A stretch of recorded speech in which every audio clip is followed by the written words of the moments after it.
மிதுன ராசிக்காரர்களுக்கு இந்த சனி வக்ர பயிற்சி எப்படி இருக்கு? எப்படி இருக்க போகுது மேம்? மிதுன ராசிக்காரர்களுக்கு வந்து பார்த்தீங்கன்னா, சனி 10ஆம் பாவத்தில உட்கார்ந்துட்டு இருக்கான். அதாவது தொழில் ஸ்தானத்தில சனி இத என்ன சொல்லுவாங்க அப்டின்னா, கர்ம சனி அப்டிம்பாங்க.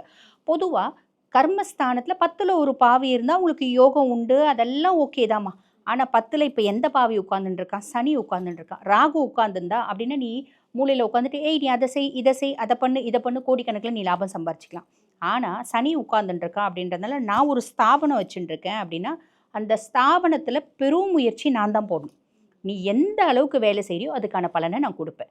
புரியுதுங்களா? இதுதான் சனியினோட கேரக்டர். அப்ப மிதுன ராசி அன்பர்கள் என்ன பண்ணணும் அப்படின்னா, ரொம்ப சின்சியரா, டெடிகேட்டடா, ஹானஸ்ட்டா, ஃபுல் ஃப்ளெட்ஜ்டா வேலை செய்றாங்க. அப்படின்னும்போது அவங்களோட முன்னேற்றம் அப்படின்றதுக்கு கேரண்டி. நான் இல்ல, சனியே கேரண்டி. ஓகேங்களா? அதுக்கும் மேல வந்து பாருங்கம்மா, இவரு லார்ட் ஆஃப் 8 அண்ட் 9 அதாவது துஷ்ஸ்தானத்துக்கும் மாங்கல்ய ஸ்தானம் அப்படின்னு சொல்லுவாங்க. அதுக்கும் சனி தான் அதிபன். பாக்கியஸ்தானத்துக்கும் அவன் தான் அதிபன். அப்ப நெறைய மிதுன ராசி அன்பர்களுக்கு என்னோட மாங்கல்யம் குறித்து, என்னோட கணவன குறித்து, அவரோட ஆயுச குறித்து, இல்ல என்னோட ஒரு பேரு புகழ குறித்து இந்த மாரி நெறைய நிறைவேறாத ஆசைகள் இருக்கு. எனக்கு அதிர்ஷ்டமே இல்லன்னு அலட்டிக்கிறவங்க எத்தனையோ பேர் இருக்க தானம்மா செய்றாங்க. எனக்கு அதிர்ஷ்டமே இல்ல. நான் இத எக்ஸ்பெக்ட் பண்றேன். நான் ரூ. 1000க்கு வேலை செய்றேன். ரூ. 100 தான் வருமானம் வருது. இந்த மாரி நெறைய என்னோட அதிர்ஷ்டம் சார்ந்து என் ஆழ்மனது ஆசைகள் இருக்கு.